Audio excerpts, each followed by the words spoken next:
बंदी छोड़ रामपाल महाराज की जय हो। बहुत ही सम्मानित मंच और रामपाल जी महाराज के तत्वाधान में पहुंची लाखों की संख्या में साध संगत जी और किसानी सरदारी जी, मेरी माता और बहनों, मैं क्या बात रखूं, क्योंकि संत रामपाल जी महाराज और उनकी संगत को मैं कुछ भी बोलूं वो केवल मात्र सूरज को दीपक दिखाने वाली बात होगी।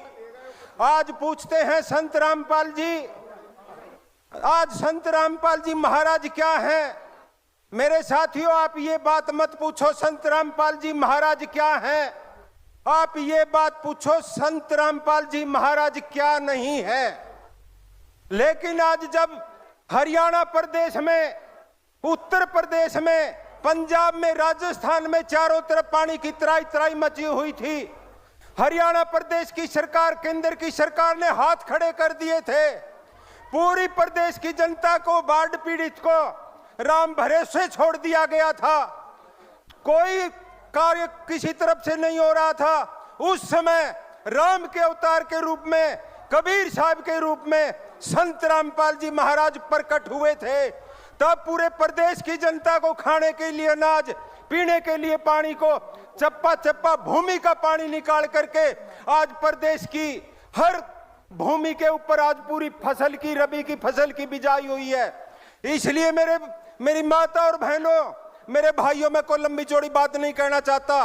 संत रामपाल जी महाराज के बारे में मैं क्या कहूं, मैं तो केवल मात्र ये कहना चाहूंगा, तुम जियो साल हजार और हर साल के दिन हो 50,000।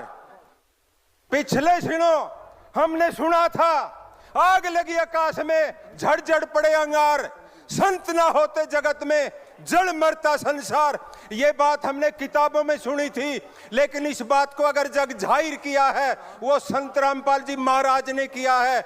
जनता के बीच में आए, आज पूछते हैं संत रामपाल जी महाराज क्या हैं, संत रामपाल जी महाराज ने क्या किया है। संत रामपाल जी महाराज ने वो किया है जो कोई नहीं कर सकता, जो संतों ने, महात्माओं ने किया। बोले संत रामपाल जी महाराज जेल में क्यों है? जब जब भी संत महात्मा इस संसार के अंदर आए, उन्होंने दुख और तकलीफ उठाई। कबीर साहब थे, उनके पांव बांध करके नदी में फेंक दिए गए थे, समस्त ब्रज की खाल खींची गई थी, गुरु नानक देव जी से चक्की पिसवाई गई थी, अर्जुन देव को तत्ते चौवों के ऊपर बिठाया गया था, ईसा मसीह को फांसी तोड़ा गया था। उसी मुहिम के अंदर संत रामपाल जी महाराज को जेल के अंदर बंद किया गया है।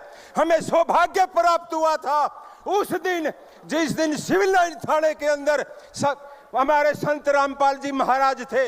हमने उनसे बात की थी, दलबीर सिंह किरमारा और हम गए थे, मेरा साथी बात रख करके गया था, मैं उन बातों में नहीं जाना चाहूंगा। लेकिन संत जी ने एक बात कही थी कि भाई मेरा कसूर क्या है, मेरा कसूर बताओ। मेरा कसूर केवल मात्र एक है कि मैं सत्ता परिवर्तन की लड़ाई लड़ रहा हूं। सुख मैं भोग सकता था, मेरा आश्रम था, मैं क्रोथा को छोड़ करके आया हूं, मैं बरुआड़ा के अंदर आया हूं, आज अगर सिविल लाइन थाने के अंदर आया हूं, मेरा कोई व्यक्तिगत आरोप नहीं है, मैं अपराधी नहीं हूं, केवल सत्ता परिवर्तन करने के लिए आया हूं। जब 1947 के अंदर, एक सेकंड लेना चाहूंगा मेरे साथियों, जब 1947 के अंदर अंग्रेज इस देश की सत्ता को छोड़ करके जा रहा था, चर्चिल की अंग्रेजों की तरफ से विशेष ड्यूटी लगाई गई थी, सत्ता हिंदुस्तान को सौंपी गई। और जब सत्ता सौंपी गई तो चर्चिल रोने लग गया। सरदार पटेल ने एक बात पूछी थी कि चर्चिल जी, आप इस देश को सत्ता सौंपना चाहते हो, आप रो क्यों रहे हो? उन्होंने कहा कि सत्ता परिवर्तन हो रहा है, व्यवस्था परिवर्तन नहीं हो रहा, और व्यवस्था परिवर्तन जब होगा और जो आवाज उठाएगा वो जेल की सलाखों के पीछे जाएगा, उसको कोई सुनने वाला नहीं होगा। 1947 की वो कही हुई बात चर्चिल ने जो कही थी, आज वो संत रामपाल जी महाराज के ऊपर घटित हो रही है। इसलिए आज समाज नशे से दूषित है, दहेज प्रथा से पीड़ित है, अनेकों प्रकार की बीमारियों से दुखी और परेशान है। इसलिए इस प्रकार के संत जेलों में नहीं, जनता में होने चाहिए। और जब संत रामपाल जी महाराज इस जनता के बीच में वापिस आएंगे तो मेरे साथियों, मेरी बहनों, बात करके लौट करके ले जाना, कोई नशा हरियाणा प्रदेश में नहीं होगा, पंजाब में नहीं होगा, राजस्थान में नहीं होगा, दहेज से मुक्त शादियां होंगी।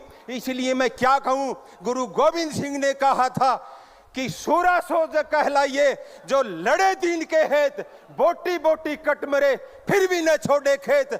उस बात को भी संत रामपाल जी ने चरितार्थ करने का काम किया है। इन्हीं शब्दों के साथ मैं अपनी बात को विराम देते हुए मैं एक नारा लुआना चाहूंगा, संत रामपाल जी महाराज की जय हो। सत साहिब। सत साहिब।